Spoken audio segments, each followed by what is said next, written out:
Okay, fantastic. I think before we continue, it would be nice for me to ask if this is the real Mazi Nnamdi Kanu or the cloned one.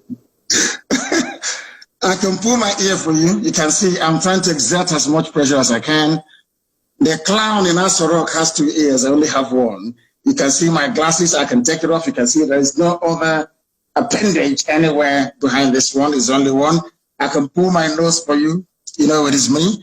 In fact, I can even bring, if you'll pardon me, I have here with me the mask that everybody has to wear these days.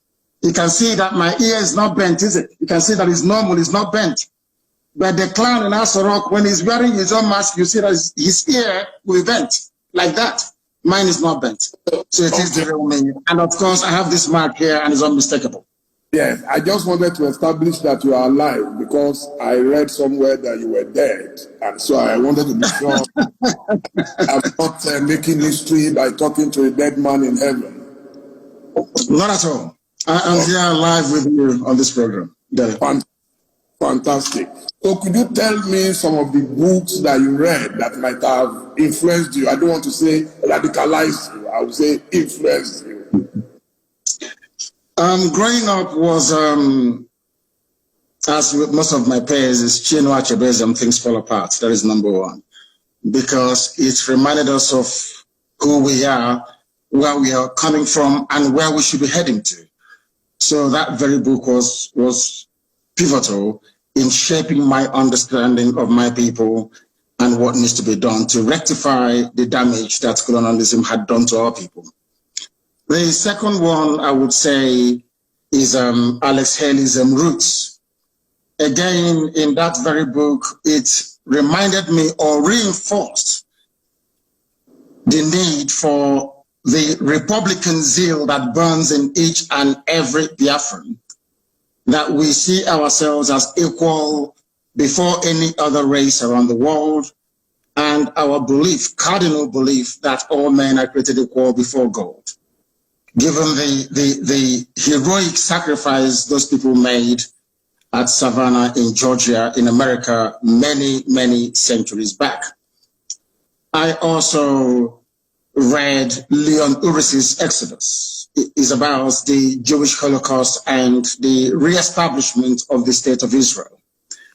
Again, a very decent pointer towards where Biafra should be heading to. Those 3 books, Things Fall Apart, Alex Haley's Roots, and Leon Uris's Exodus. They're my 3 favorite books here.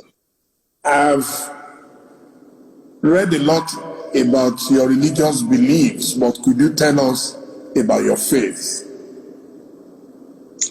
I worship the one true God in heaven that incidentally every religion on this earth believes, or should I say, worship as well. I believe I am a follower of Yeshua, Jesus Christ. I believe I worship where Jesus worshipped. I worship the same God that Jesus Christ worshipped. I praise the same God that Jesus Christ praised.